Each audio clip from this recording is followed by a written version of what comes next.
not a lot. You're gonna be delighted, get excited. Maybe, but not a lot. You're gonna see a whole lot of magic.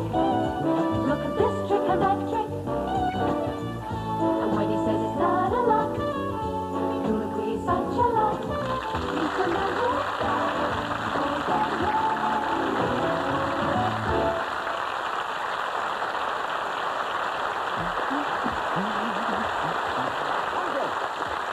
What a nice audience. Thank you, thank you, thank you. I've just discovered something interesting that I didn't know before. The Chinese invented the hole. Did you know that? Little known information. And we've got a Chinese lady sitting with us in the jury this evening. Did you know that the Chinese invented the hole? No. No? See? Fancy being Chinese and not knowing that. See, what it all came about was because of the washing situation in China. I mean, there's a lot of people in China, and a lot of laundries, therefore. Now, let us imagine you've got a piece of laundry, you see. Now, there's a piece of laundry, and you need a washing line. Now, it's all right if one little Chinese person hangs up a washing line, but millions of them, millions of them, not enough room. So they discovered they could hang more washing lines up if they hung them that way on. Now, I know that's silly because the washing would fall to the floor. So, necessity being the mother of invention, they had to invent a way of keeping the washing on the line. So first, they invented the knot. You see? Yes.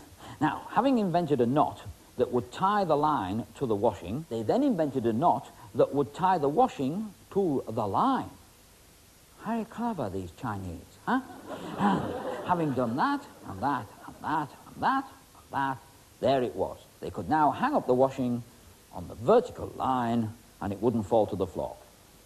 Problem. It started to rain. It took a long time to get it all off the line. And therefore, what was the problem? They had to solve it. How to get the washing off the line? So they invented this. That is a hole. Invented by the Chinese. Can you see that? Yeah? Funny lot. Now, if we put it over there and slide it down there, so you can see the hole is now about there. Or maybe you can't. Well, if it was raining, they would bring the washing up to the hole and pull, and it would come through the hole. Like that. Look at that. How amazing. You can have a look at that. Have a look at that. Now, I know that many of you in this audience tonight, and you at home, of course, couldn't actually see the hole. So what we have here is an English washing line, all right? Strung out between two tent poles. Now, this is not the famous Newman and McGee, well-known double act. And we need a pair of scissors for this. We shall dissect the washing line. This is an English washing line, and we shall dissect it about there. Oh, I've dropped it. Well, I shall go and pick it up. That's the answer. I shall pick this end up here, and come a bit nearer. I'm very old, you know. Thank you. When she gets nearer, I know I'm very old. And what did you do today, my dear? Put them away. Silly thing to do. What was I going to do with this? Oh, yes, tie it together. Now, once you have tied them together like this, tied the ends together, you wrap that over there, tie a good knot. That's it. I think I've done it. Well, I've tied a knot. Yes, a good knot. All right? Now, having tied a knot like that, I think it's a little bit too tight. I daren't open it too much, it'll fall apart. I don't want it to fall apart here. Perhaps it would be better if we took the knot and we had it a little bit further along. Sort of like that. Wouldn't that be better?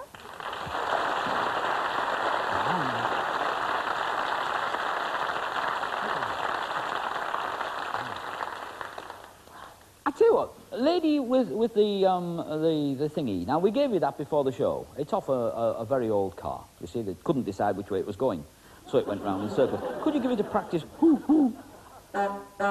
Wonderful. Now, I want you to do that as I slide this along the rope. And as I slide it along the rope, like this, you honk it, and that's where I will stop it.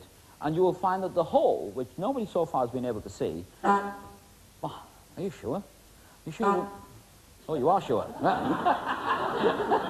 Yes, that's confirmed that. Now, if we just untie this like this, I've got to untie it right round there. That's it. And there you'll have the new hole. Good.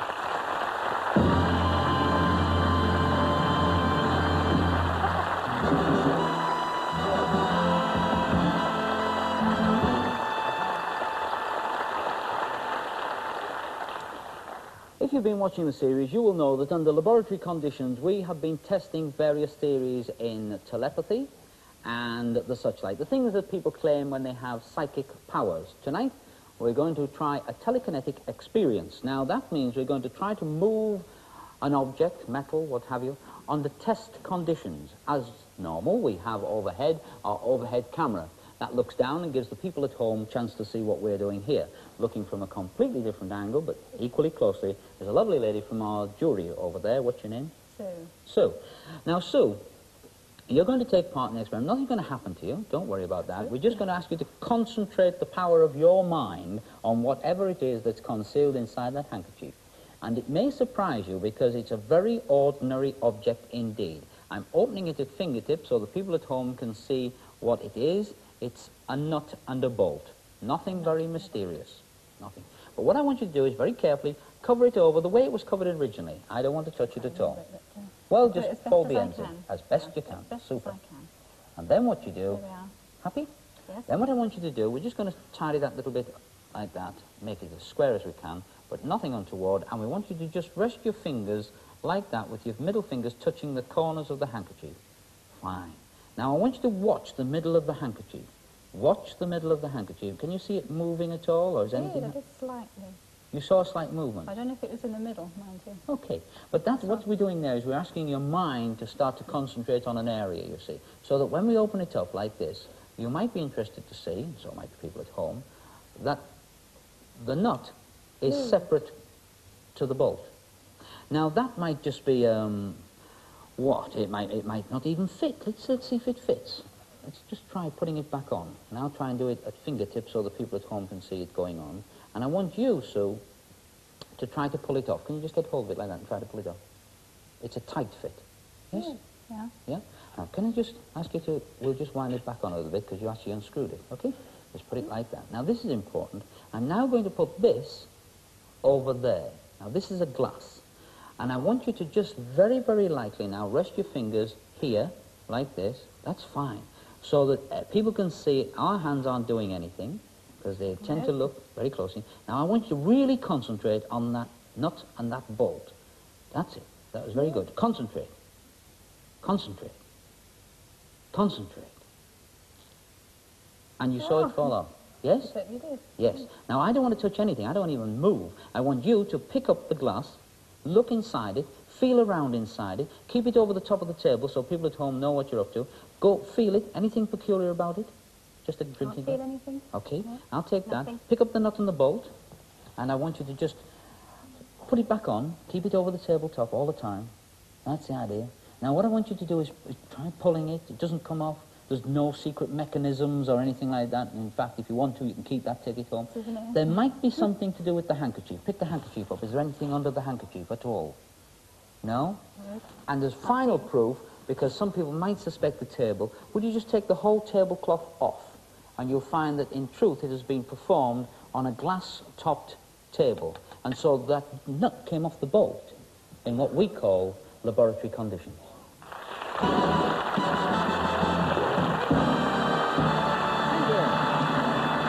Ladies and gentlemen, I cannot speak highly enough of my next guest.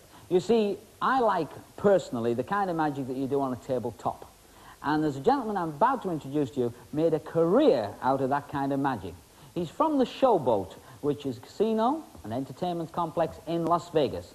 He is the finest exponent of this kind of magic I've ever seen. He is Johnny Paul.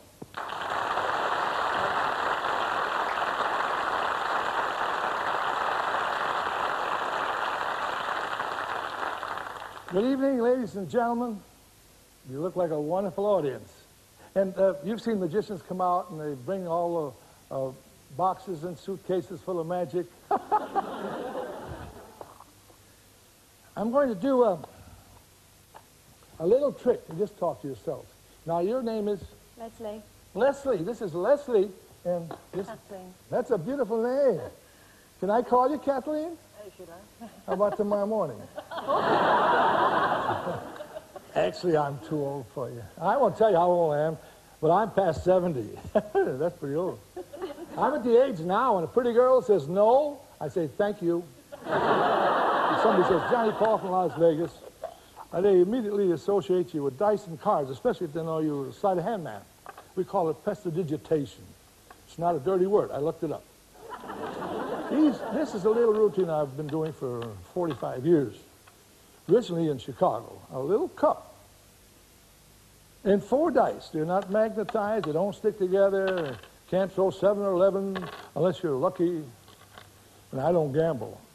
I used to gamble. I used to play poker. That's how I got my wife in a poker game. I had the losing hand. I shall show you what I call this educated dice. Dice. Up, boy. See? Now, no, please.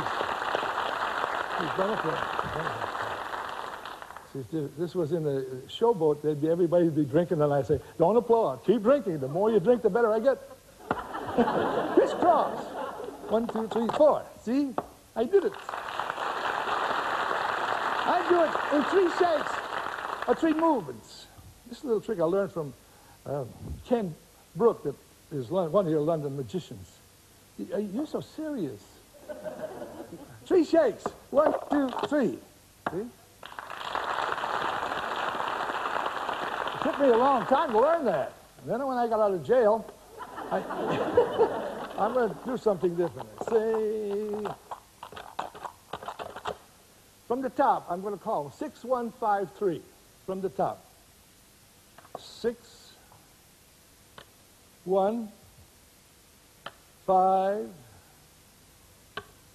3.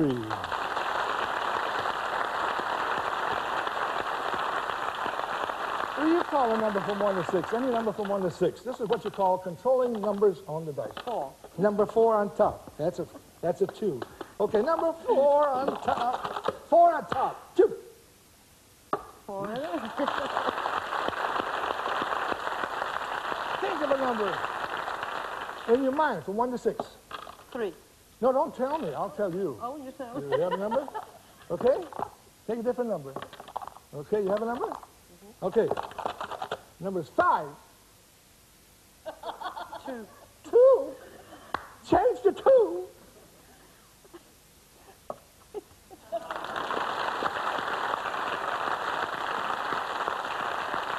You think of a number. Any number from 1 to 6. 6. Wasn't it 6? What was it? 5. 5? Would you be surprised with that?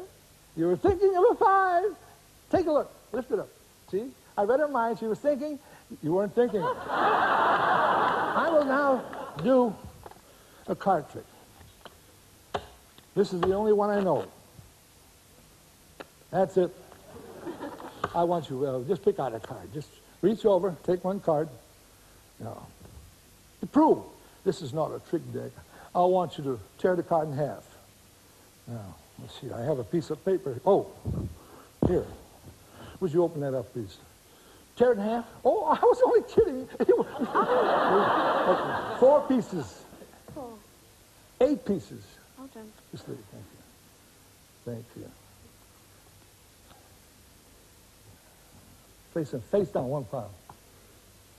Would you take a little piece for a souvenir?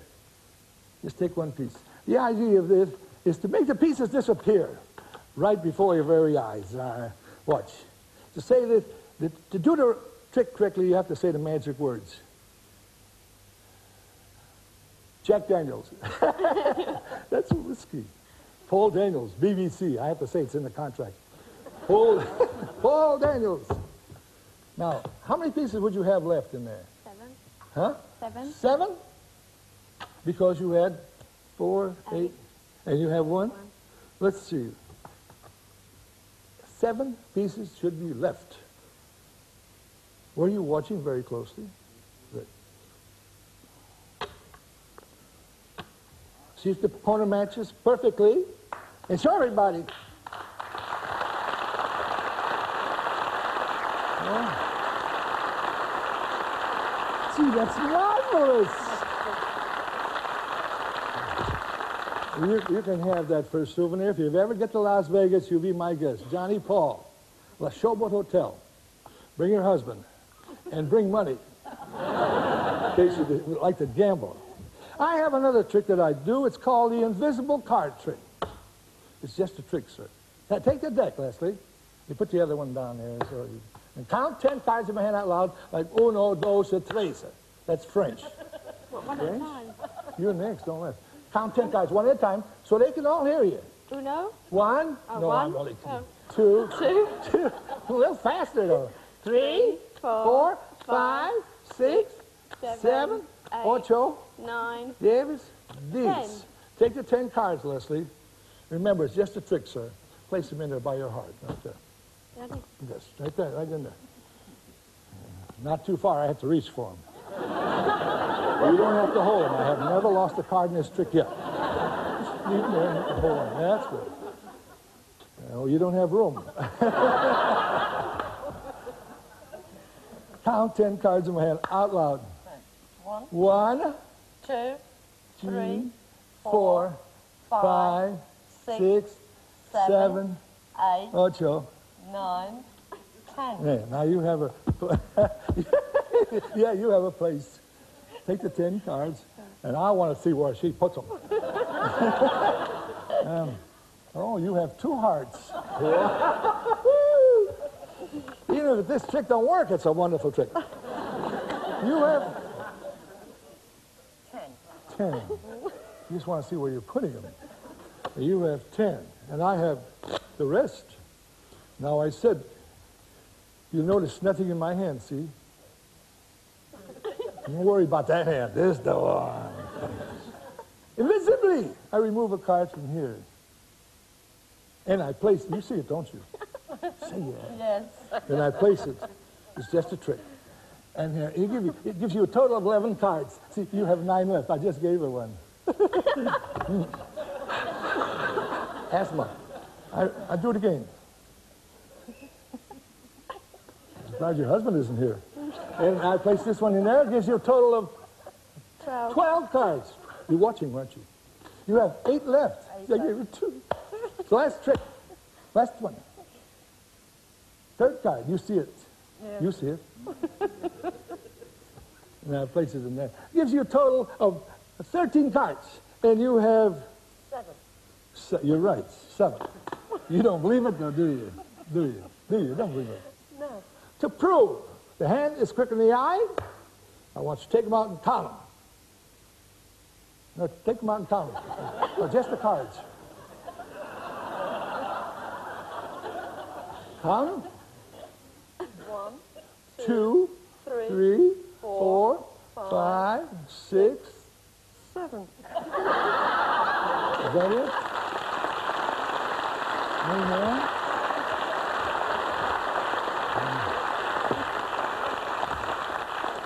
Can I help you, or would you rather do it yourself? You do it yourself. Count. Don't take your time, don't worry. 1, 1, 2, 2, 3, 3, 4, 5, 6, 7, 8, 9, 10, 11, 12, 13. Let's give the ladies a nice hand. Thank you, ladies. Thank you.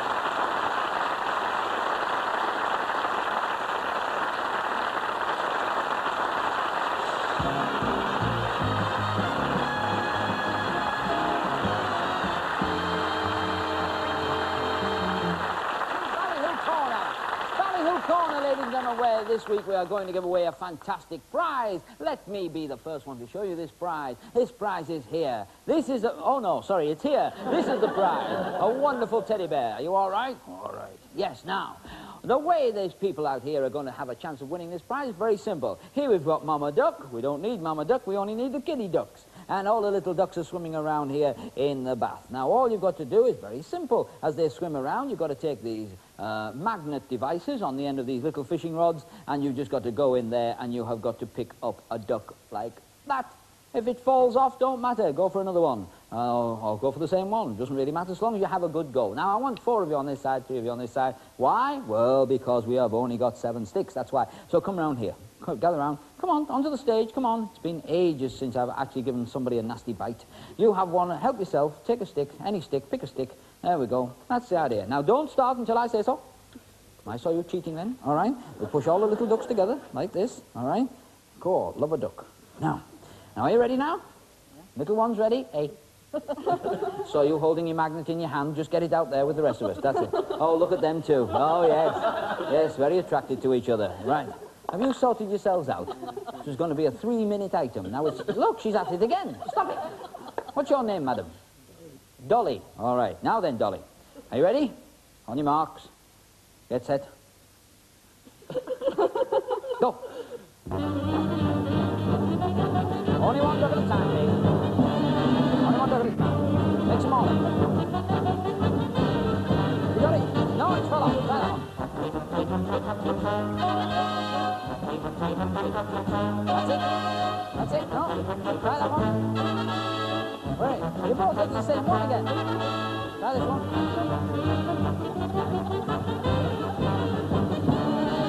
Any duck. Try that bit. Oh, good.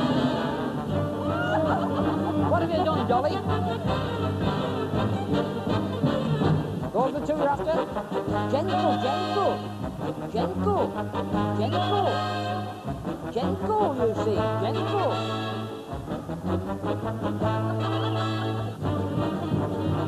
It won't, will it? It's the wrong way up.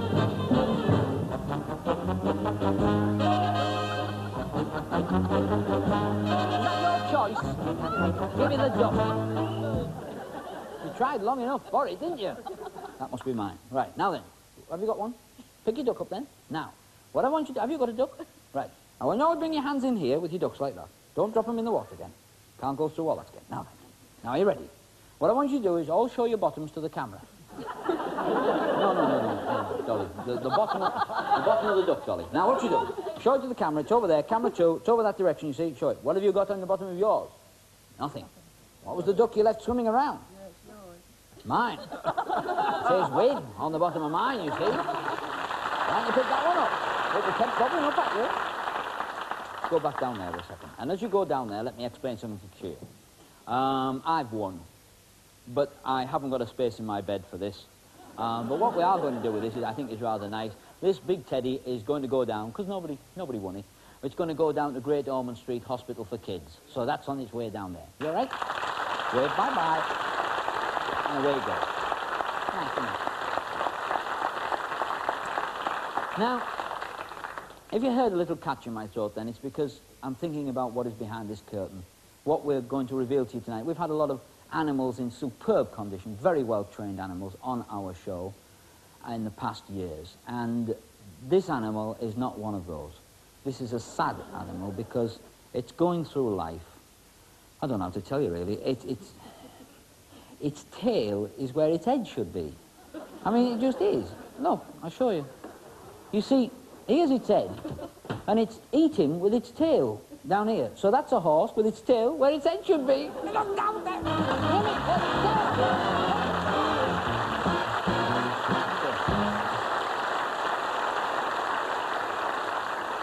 Ladies and gentlemen, we have a very old dear friend comes on this program from time to time. It's always a pleasure to see him. He's here tonight with a superb piece of magic. He is Hans Moretti.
of course, is a clock. This is another clock, and what we're going to do is we're going to do an experiment in time. To do that experiment in time, we're going to use our jury as volunteers. They've been forced into it. Stand up, sir. Your name? Stan Crockett. Stan Crockett will do fine. Stan Crockett. Well, clock that, Stan. Look, this has got 2 hands, a second hand. Beautiful job, isn't it? Beautiful. And what I want you to do is decide on a time. That will become known as Stanley's mean time. Okay? So in the meantime, pick a time. Any time you like, doesn't matter. 8 o'clock. There we are. Stanley mean time is now set at 8 o'clock. Now, that's the time, you see. She's recorded it over there. I want you, Stanley, to stand there. You got any children? Yes, Got 2 any children. 2 children. Got any grandchildren? 4 grandchildren. 4 grandchildren. There you are. Grandfather clock. Grandfather. I'll do the trick. Now, what we've got to do is record the time of certain happenings. Now, although I'm plugging in the kettle, and we're going to plug the kettle in, and we are going to switch it on. Is the red light working? Yes. Although that's on, I'm not going to record the time until it boils, all right? So you might keep your eye on that for me, all right? Just make sure it will boil eventually. Here's one of those plastic beakers that you sort of take on your little trips around, and we just, whoops, it's a bit heavy, that, because it's full of milk, I'll show you. We just tip it out there, like that. Ooh, it's a heavy jug. And we just tip it out there, full of milk. All right, good. What time is it now by the clock? 8:01, all right? Record 8:01. Over here we have a gentleman sitting strangely, wondering, why am I sitting with this basin on my head? Well, you're going to have your hair cut. So I'm putting this round in case I make a mess. You know, it's all right, I just did it at rehearsal and drowned somebody. So we put that round there because inside here, can I just tip this out of here because you've been sitting holding it on your head all the time. We've got a little chucky egg, you see? Hold the bowl again. Hold the bowl because I'm going to break the egg into the bowl like that, okay? Now, that happened, I should imagine that I don't know, but that happened at about, yes, coming up to 8:02. So you can record 8:02 on that one. I'm now going to just wipe my hands on here, like that, and dry my hands off a little bit. I want you to do me a favor, my love. Don't go diving into pockets or things like that. Just go into your glass and take out what you've got in there. What have you got? A galloon, right? So we'll take the galloon and I'm going to glow it up, all right?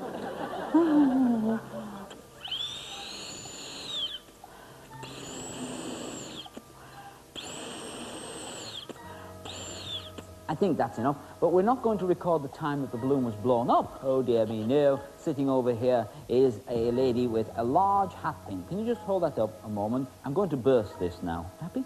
All right. You don't mind? I don't mind loud noise. You don't mind loud noises? Okay. You happy? Yes. Good. Right. Right. Now, we've got to collect the bits up. A little bit there, a little bit there. And what I want you to do is just drop them in there. All right? Now, stick to my hand.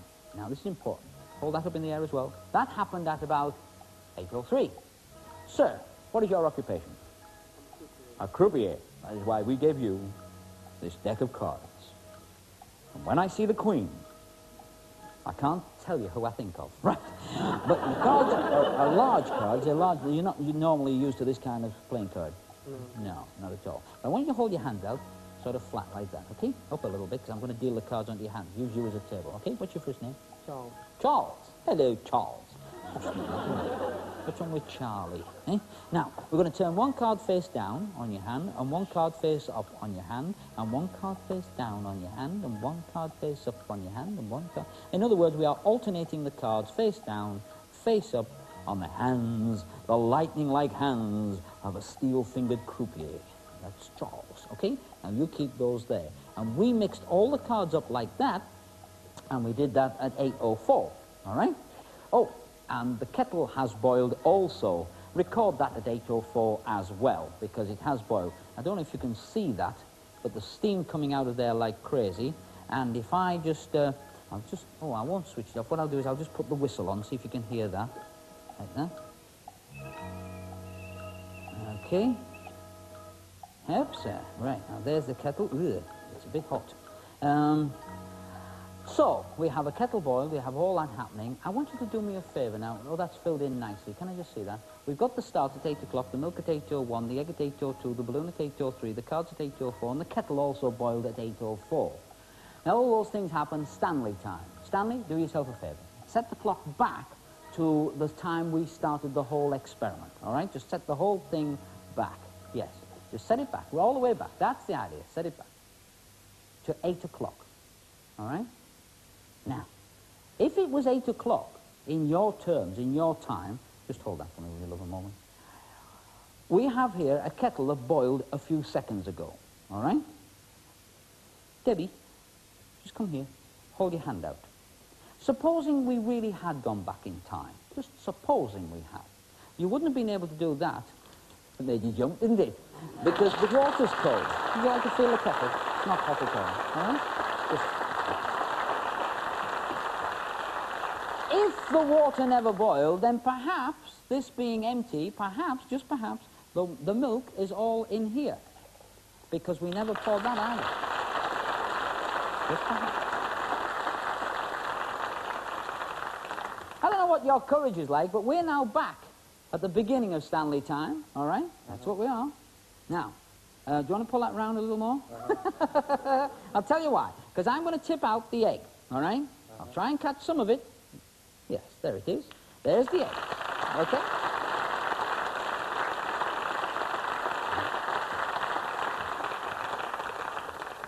Do me a favor while I'm drying my hands. Would you just take the balloon?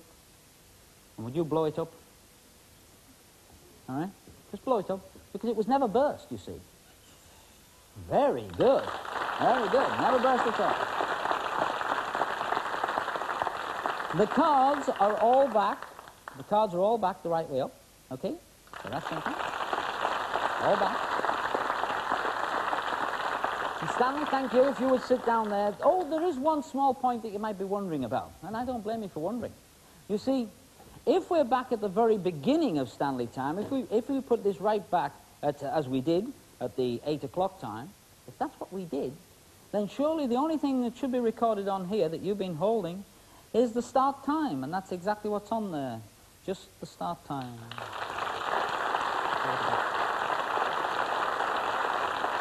Okay? Wow, thank you. Well, that's it for another week. We hope you enjoyed the magic show, and if you tune in again next week, I'll be back with more magic.